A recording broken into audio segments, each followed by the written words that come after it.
एक छोटा सा गांव, तिलस्मी नगर। ये गांव घने जंगलों से घिरा हुआ था।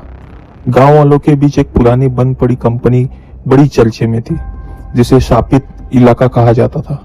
कहते हैं जो भी उस बंद पड़ी कंपनी की ओर रात के समय गया वो कभी लौट कर नहीं आया।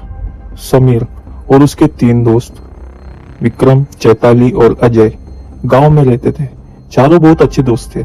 एक रात कंपनी की बातचीत करते हुए समीर ने कहा, यार ये सब फालतू बातें हैं, मनगढ़ंत कहानियां हैं।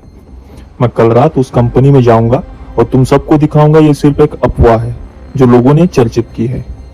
विक्रम, चैताली और अजय डर जाते हैं। उसे मना करने लगे कि ना जाए, वो जगह ठीक नहीं है, हम वहां नहीं जाएंगे और ना तुम्हें जाने देंगे। पर समीर की जिद के आगे सभी को साथ चलने पर मजबूर होना पड़ा और उन्होंने तय किया कि वो कल उस जगह पर जाएंगे। दूसरे दिन रात के करीब 1:30 बजे सब लोग लालटेन लेकर उस बंद पड़ी भूतिया कंपनी की ओर जाने लगे। चैताली को कुछ सही नहीं लग रहा था। उसे लग रहा था कि कोई उनका पीछा कर रहा है और बाकियों को भी हवा में अब अजीब ठंडक महसूस होने लगी थी। पेड़ों की डालियां अपने अलग ही अंदाज में हिल रही थी और कहीं दूर उल्लू की आवाज गूंजने लगी। सब लोग डर जाते हैं, पर जैसे तैसे वो चारों आगे बढ़ते गए। अचानक लालटेन की रोशनी बार बार बंद चालू होने लगी। अजय घबरा कर बोला, ये ठीक नहीं है, मुझे डर लग रहा है, वापस चलते हैं। लेकिन समीर हंसते हुए बोलता है, डरपोक हो तुम सब कुछ भी सोच रहे हो, यहाँ कुछ नहीं है, चलो चलते रहो, कुछ नहीं होगा। तभी अचानक पीछे से कदमों की आहट आई। सबके पसीने छूट गए। सबने अचानक पीछे मुड़कर देखा, पर कोई नहीं था।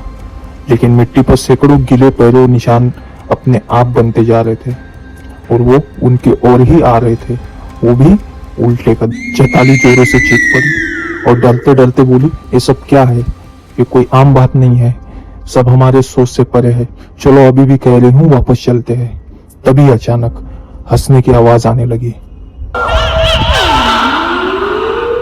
ये सब वहां से जी जान से भागने लगे और भागते भागते वे जंगल के बीच आ चुके थे। वहां उन्हें वो टूटी फूटी डरावनी सी दिखने वाली कंपनी दिखाई देती है। कंपनी चारों तरफ से जंगल से ढकी हुई थी। तभी उन्हें वहां धीरे धीरे रोशनी निकल रही दिखाई देती है। वो सब दबे पांव उस कंपनी की ओर बढ़ते हैं, लेकिन नजदीक जाने के बावजूद उन्हें बाहर से कुछ ठीक से दिखाई नहीं देता है। समीर तभी दरवाजा खोलने की कोशिश करता है और वो दरवाजा खोल देता है। अंदर देखता है तो सब तरफ काला धुआं होता है। बंद पड़ी ढेरों मशीनें हैं, कपड़े हैं, जगह जगह पर जाले और मकड़ियां दिखाई देती है। वो सब इधर उधर जगह घूम रहे होते हैं, पर समीर को तभी एक बहुत बड़ी पेंटिंग दीवार पर दिखाई देती है, पर धूल की वजह से वो ठीक से देख नहीं पाता। वो बाकी लोगों को आवाज लगाता है और बताता है कि इसे साफ करने में उसकी मदद की है। वे सब उसके पास जाते हैं, उसे साफ करते हैं, पर जैसे ही पेंटिंग साफ होती है उनकी आंखें चौंध हो जाती है। उस पेंटिंग में जो इंसान खड़ा था उन्हें दिख रहा था, अब उसकी आंखें इनकी ओर ही नजरें टिकाए देख रही होती है। सब डर जाते हैं।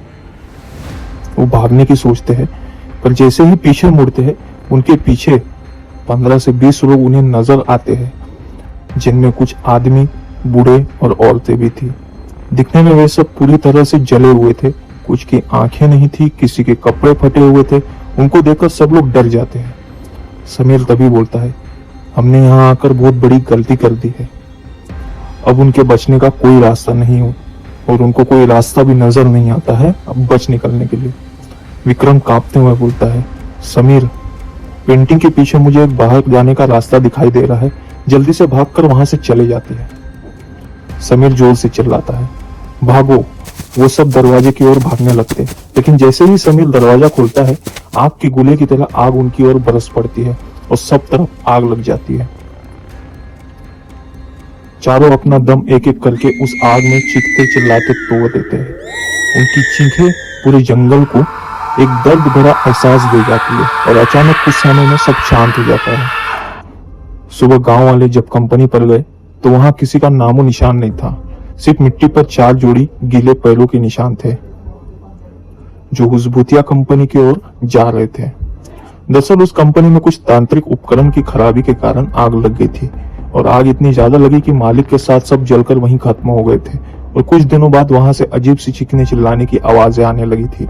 और कुछ दिनों बाद जो भी वहां जाता वो आत्माएं उसे वापस नहीं आने देती। आज भी गांव वाले कहते हैं जो भी उस शापित कंपनी पर रात में जाता है वो कभी लौट कर नहीं आता। इसलिए दोस्तों, जब भी हमारे बड़े बुजुर्ग हमें कोई सलाह देते हैं तो हमें उसे मान लेना चाहिए, क्योंकि उसमें हमारी भलाई छिपी होती है।